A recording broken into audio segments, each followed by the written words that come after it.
high-end mountain bike versus a low-end mountain bike. The bike you want versus the bike you need. This bike is worth £2,000. and this bike is worth £4,650. But is it worth the money? Is it twice the bike? We're going to look into where the spec is high on this one and where they've added tech, and we're going to look at that one where they've saved a little bit of tech. Here on GMBN Tech, we're often talking about the latest and greatest in tech for bikes. And often a lot of these innovations come with a high price tag. But to flag, we really like entry-level bikes too. And here's more info on one. Tech advancements are really important too. There was a time when 1x12 drivetrains and even suspension was reserved for the high-end bikes, and now we have them trickle down to the low end. But I'm not going to stand here and tell you that high-end bikes are not worth the price tag, that they're a rip-off, because I just don't believe that. There is a reason why tech costs more, and today we're going to explore those reasons, show you the differences so that you can make an informed decision as to whether you feel it's worth the price tag. The high-end bike I've got here is, well, it's actually Neil's, but it is a Canyon Spectral CF9. CF stands for carbon fibre, so we've got a full carbon frame, including the rear swing arm and the chainstay. It's also got Canyon's new KISS system, a steering stabiliser. This one has got electronic gears, so we've got a wireless shifter up here, and then we've got the new T-Type GX on the back. In terms of other spec, well, this one is slightly different, so it would be even more expensive. We've upgraded the wheels and the tyres. Well, we've probably upgraded the pedals too from what you'd get stock, but it's a really nice bike. But what are the differences in this compared to the aluminium bike? Well, that is a lovely bike that Neil has, but I've just taken delivery of the Canyon Spectral AL5. Now, the AL stands for aluminium or aluminum, depending on what country you are, or shall we just say alloy from now on? But it is largely the same bike. So the aluminium versions of the Spectral have largely the same geometry and the same proportions as the carbon versions. There may be some variation depending on the wheel size, but they are the same bike with the same purpose. They have the same travel. In fact, I have RockShox, the same as Neil. I just have less adjustment on them. I also have a drivetrain that is 1x12 as well. It's just mechanical instead of wireless, and there's slightly less adjustment on my brakes, but they still work. The wheels still go round. But is it worth the saving, or is there some compromise somewhere?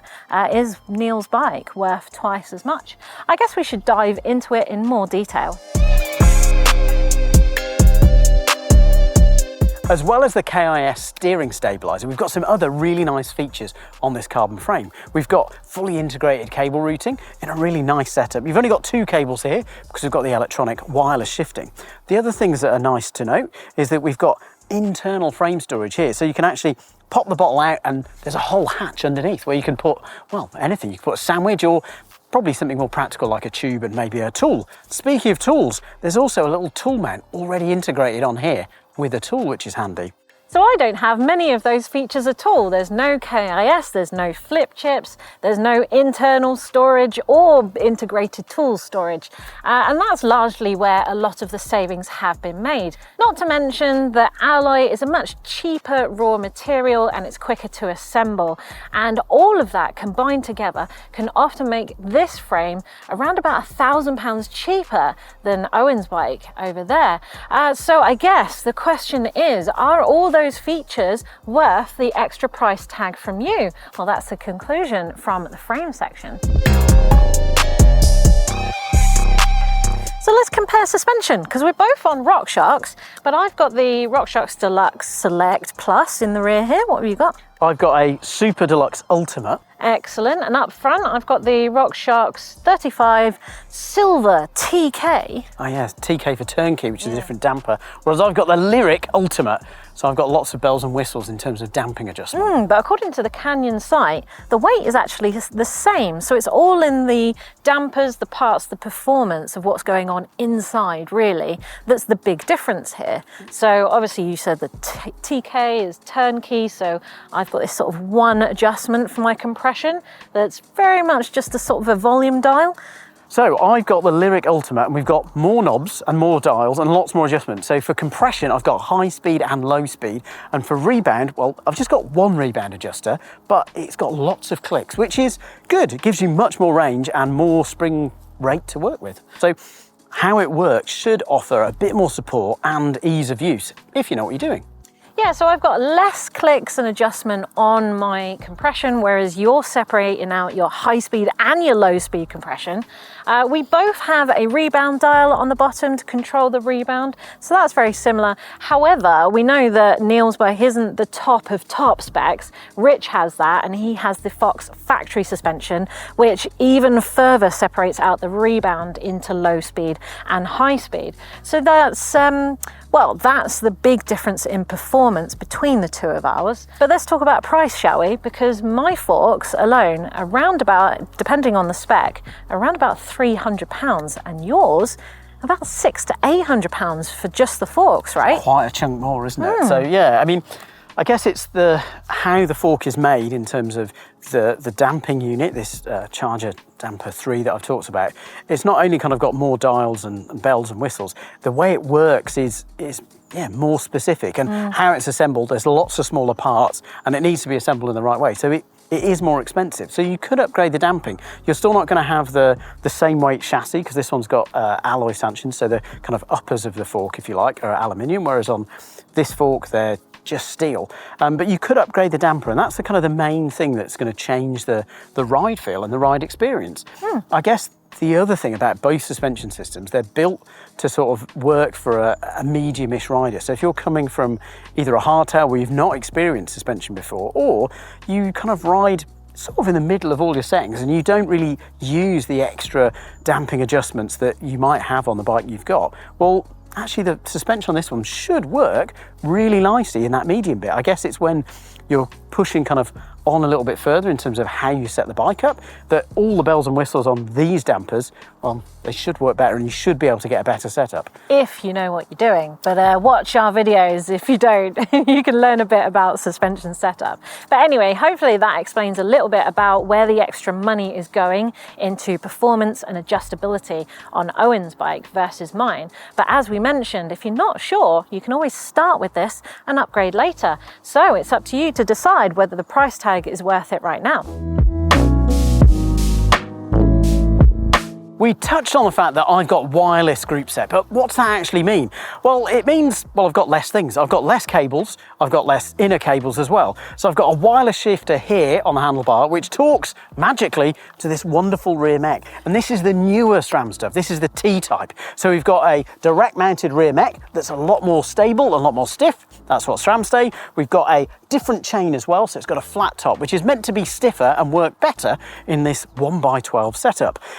All of that, well, lessness does come at more of a price. So we're looking at, well, starting from over £1,000 for a wireless drivetrain like this. You can get cheaper versions that isn't T-type, but if you want the newest, latest stuff, it is quite spendy. That is definitely more expensive than what I've got, which is good old-fashioned mechanical Groupset, which we've had for many, many years, which means that the technology has been around for many years. We can benefit from economies of scale, which means we can buy it in bulk and it's cheaper. The materials are cheaper as well. Usually if we look at things like the cassettes on a lower spec Groupset, we often get rings that are riveted together, whereas often high-end cassettes are usually machined out of one piece, which takes a lot of time and is a more expensive process.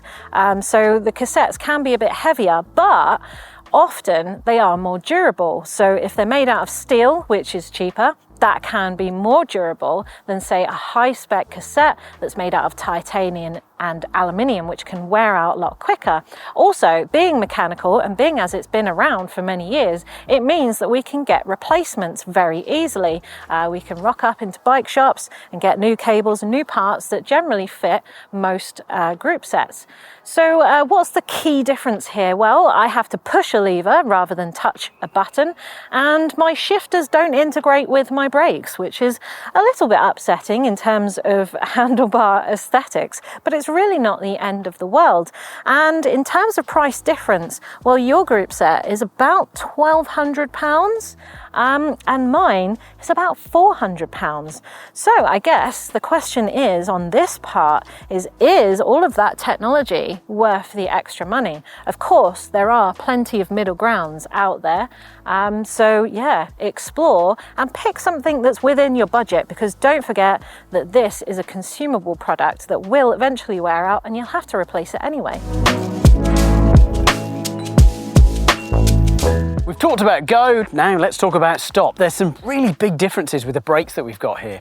And okay, they might seem minor, and depending on what brakes you're coming from, they might not make up to much. But from a brand's perspective, these have got all the bells and whistles. We've got a reach adjustment that's got a little tool on, which is really nice to have actually. You've got to use an Allen key on yours. I do. We've also got a bite point adjuster. So this is kind of moving the pads closer, and it really does change the feel of the levers. So I can set them up exactly where I want to.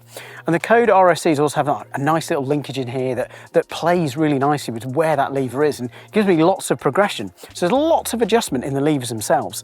Down at the caliper, well, the calipers are really quite similar to a degree, because we've both got 4 pistons, we've both got relatively big brake pads, which offer up quite a bit of braking performance. And talking about braking performance, my brakes are filled with DOT 5.1 fluid. You could put DOT 4 in there as well.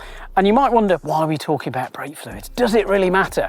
Well, SRAM says it does, and that's why they use a higher performance DOT 5.1 in these. It's got a higher boiling point, but it does need a little bit more servicing, whereas the brakes that you've got use mineral fluid, which is quite new for SRAM, but they use mineral fluid because whilst it doesn't have the peak performance of these brakes, it can last without service intervals for much longer. Yeah, I think if you're not steaming down long alpine descents, it's very rare that you're going to reach that boiling point on the fluid. Personally, that's my opinion. And I think that's a really good point, is we're kind of like, we're about this size, but if you're kind of like much bigger or much smaller, depending on if you need more reach adjustment or you're just a bigger person, you might need more stopping power. So it is something just to think about. And that loops back to rotors. I've got a big 200 on the front and a 200 rotor on the rear, whereas on your bike you've got a 180 on the rear and a 200 on the front. Yeah, and it's not just about size here, because obviously I could change that rear up to be a different size if I wanted to, but often with low-end brakes you get lower-end discs, and I do think this is one of the things that makes a big difference. So often with the low-end discs you'll have a cheaper material which can be softer than, say, what Owen's got over there, which means they can warp easier, they can wear quicker, but these are things that you can potentially upgrade later on if it doesn't work out for you. So Canyon have spec'd my bike with the Raceface AR30 wheels, and the big difference between mine and Owen's will be that these are aluminium rims, whereas his will be carbon. Now I'm rolling on a Shimano MT400 hub here, which has a 90-tooth ratchet in it, and what that means is it has a 4-degree engagement. So what that means in reality is it may take up to 4 degrees before your pedal feels like it engages and you start moving. Whether that is a big concern for you is for you to decide or not. But what I do like about these wheels is that we've got 32 spokes here. So more spokes, I always say more reliable, because if anything breaks, then you've still got a lot of points of contact around here. You've also got GMBN spokes, which are really common. If anything goes wrong, it's very likely that there will be spares in your bike shop as well.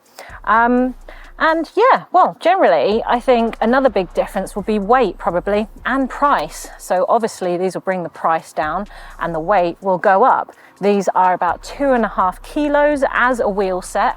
And because I've got OE spec tires on here, not top of the range ones here, there'll be more rubber to nylon ratio potentially, but these are 1 kilo each as well. But of course, these are upgradable over time if you need to. Which is what you've done, Owen, actually. Exactly. We've upgraded to these Reynolds Black Label wheels, which I think we've talked about weight, and it is a substantial savings. These wheels are about 1,600 grams, so it's a really big chunk of weight. It's also rotational weight, so you can feel the weight difference. That sounds a bit daft. There's lots going on in terms of rolling resistance and the science behind the inertia of a lighter wheel, but it is something you can feel. The other thing with these wheels is that they've got this carbon rim, and that does change how the ride feels. So it's not just a weight saving, it's also about changing how the wheel works. And without getting into the complexities of how a carbon wheel can work and how it can feel versus an alloy, there are advantages to this. The other advantage is we've got bladed spokes, which help work with the carbon rim to give a really nice ride. What's interesting also about these wheels is we've got some really nice hubs. What do I mean by really nice hubs? I mean Industry 9 collabed with Reynolds to make these specific hubs. And that rear hub has got 120 points of engagement, so they do really engage really quickly.